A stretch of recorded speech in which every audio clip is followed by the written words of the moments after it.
outside of that hospital. And thank you for being with us. You know, clearly the worrisome part here is that this healthcare worker apparently contracted the disease while wearing protective gear. So let's start with that press conference and how officials there in Dallas are taking precautions. Well, they say that they are going through the process of decontaminating any of the areas that this particular patient. It's interesting to point out that this person had been under the self-monitoring program for the last few weeks while treating Thomas Eric Duncan here in Dallas.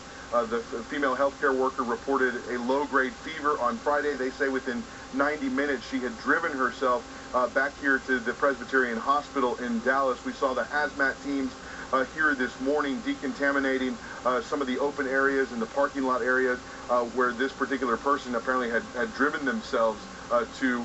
And this confirmation of the Ebola virus, officials here say, came around midnight Saturday night. So a great deal of movement, and they're also going through the process of warning the people who live around this healthcare worker, a 4-block area, and alerting them this morning to what is going on. The mayor of Dallas spoke about that process just a little while ago.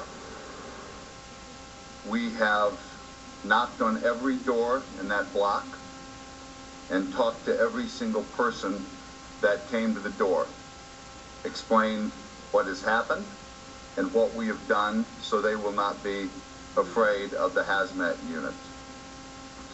The police officers are ensuring that no one will enter that apartment.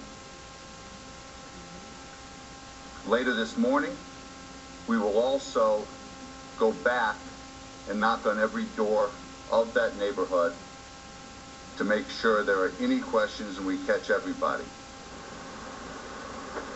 And Lynn, obviously of great deal of concern, as you mentioned, the fact that this healthcare worker, we're told, was wearing protective gear while she had been in contact with Thomas Eric Duncan, and despite all of that, despite, they say, following the protocols and the rules in place for being covered up, that they still were infected with the Ebola virus. A great deal of concern and investigation in that.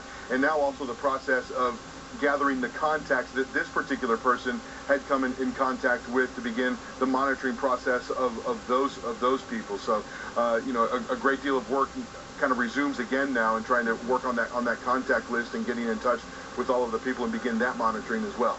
Yeah, a huge undertaking there in Dallas. Ed Lavendera, thanks so much. You got it.